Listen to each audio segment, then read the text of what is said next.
Hello, my name is Soo Hyun Lim, and my mentor's name is Sam. I've chosen to research gender economics, more specifically, the underrepresentation of women in the labor force, as it is a crucial problem to consider due to its widespread prevalence in today's society. I'm currently presenting from South Korea. So you may be wondering, what exactly is gender economics? Well, gender economics is a subject that specifically explores the impact of gender on economic outcomes and decision-making processes. I've decided to carry out research on this subject as it goes far beyond conventional economic analysis by recognizing the significant role that gender plays in shaping our economies and societies. In this paper, I studied female labor force participation and consider potential threats and obstacles women face that may inhibit their participation. I analyzed statistics from the World Bank by creating infographics such as scatter plots.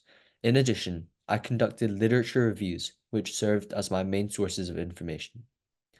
I specifically delved into developing countries, such as India, for example, and how they are similar or different to the US and the rest of the world in terms of their cultural background, common practices, and beliefs. My presentation will consist of three different sections. Firstly, the causes for low female labor participation. Secondly, economic development and potential improvements as a result of high female labor participation. And lastly, solutions to counteract low female labor participation.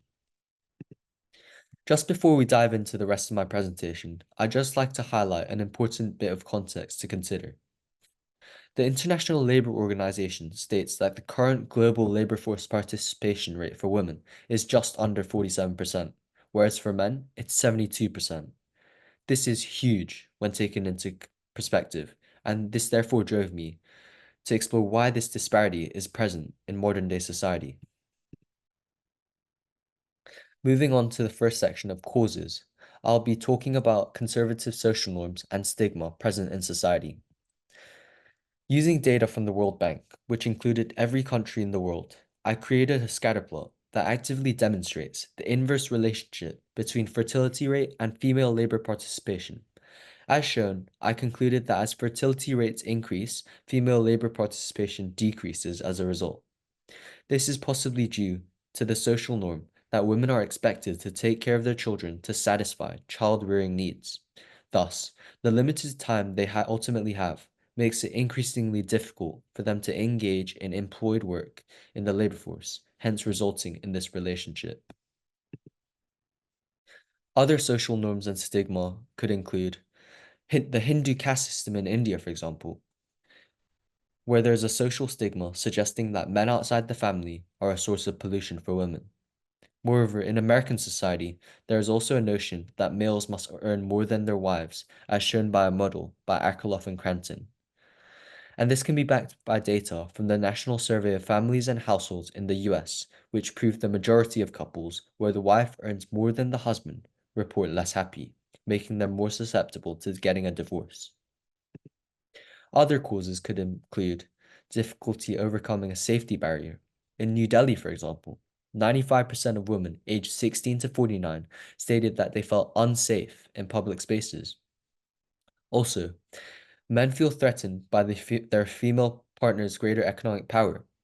Research in Bangalore, India, found that employed women experience more intimate partner violence, also commonly referred to as IPV, and therefore ceasing employment resulted in a reduction in this IPV.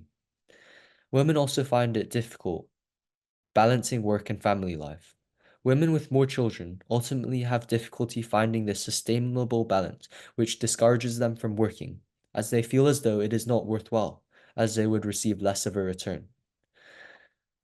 Lastly, there is also an educational barrier that prevents women from working in the labor force. In 5 states in North India, for example, 57% wanted their sons to study as far as possible, while only 28% wanted the same for their daughters. This ultimately limits career opportunities for women later on. What can I conclude? I can conclude that social norms and stigma is the greatest obstacle women face, which limits their participation in the labor force. This is because norms and stigma essentially set the fundamental basis of what is conventionally right to do and condone. Therefore, due to the plethora of different societal norms and stigma discouraging women from working, women will find it incredibly challenging to overcome this obstacle. Moving on to the second section, I'll be talking about economic development and potential improvements as a result of higher female labor participation. So, using data I collated from the World Bank, I created another scatterplot, as shown, which illustrates a positive correlation between female labor participation and GDP per capita. This correlation potentially shows a relationship between the two aspects and how economic benefits may follow after gender equality has been obtained in the workplace. As well as that, a section from Christian Lagarde and Jonathan Ostrey's article, Economic Gains from Gender Inclusion, states that women and men bring different skills and perspectives to the workplace, including different attitudes to risk and collaboration. And this can be supported by studies from Martinez, which have shown that an increasing number of women on boards is positively related to higher financial performance. This could be possibly due to greater diversity in the ideas offered by women, which can lead to the discovery of new, innovative ideas, which can hold immense economic value. As well as that, the International Labour Organization states that closing the global gender gap in participation by 25% by 2025 has the potential to increase global GDP by $5.3 trillion and increase tax revenue by almost $1.4 trillion.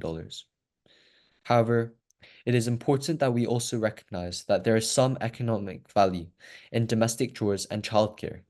This is because children learn essential life skills such as basic mannerisms and discipline from their mothers, which can help them with development and personal growth later in life.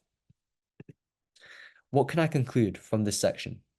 Well, I can conclude that closing the gender gap would obviously increase the size of the labor force massively, which would significantly increase GDP. As well as that, women have the potential to contribute hugely to economic growth and output due to their ability to diversify the availability of different ideas, which can hold great economic value. As previously mentioned, this diversity of ideas could lead to new innovative ideas which could further boost GDP and revolutionize the economy. Moving on to the final section, where I'll be talking about solutions to counteract low female labor participation. One way to do this could be to overcome a safety barrier. For example, through a program called Viajemos Seguros, Mexico City reserves the first 3 cars of the subway for women on their way to work. This revolutionary implementation should be therefore adopted by countries globally to reassure the safety of women as they commute to work, which could significantly encourage more and more women to work in the labor force. Also, due to detrimental norms and views towards women, there must be efforts to shift views about masculinity such that men do not feel diminished by their partner's earning power, which could help boost female employment. And a possible method has been presented by Dar, who evaluated an effort to reshape gender attitudes in India using schools as a medium to reach adolescents. Another potential solution could be to provide new technologies to women in developing countries that may make household chores less time-consuming. For example, Dinkelman studies an expansion of access to electricity in South Africa, which caused increases in female employment due to efficiency and reduced time completing housework. And an example of this could be shifting the use of wood to electric stoves, a significantly more efficient alternative. The results from Dinkelman shows that electrification led to a 9.5% increase in female employment due to time being freed up in home production. What can I conclude? Well, I can conclude that the most efficient way we can counteract low female labor participation is by shifting views and attitudes about women indulging in employed work. A highly commendable method was previously shown by Dar's potential attempt to reshape gender attitudes by targeting young, impressionable individuals at school. This could set new norms for society to adopt to condone women working in the labor force by creating and fostering a community in which women feel respected and confident in what they do. Thank you for listening to my presentation, and I hope you've managed to follow along as I raised awareness on this prevalent issue in society.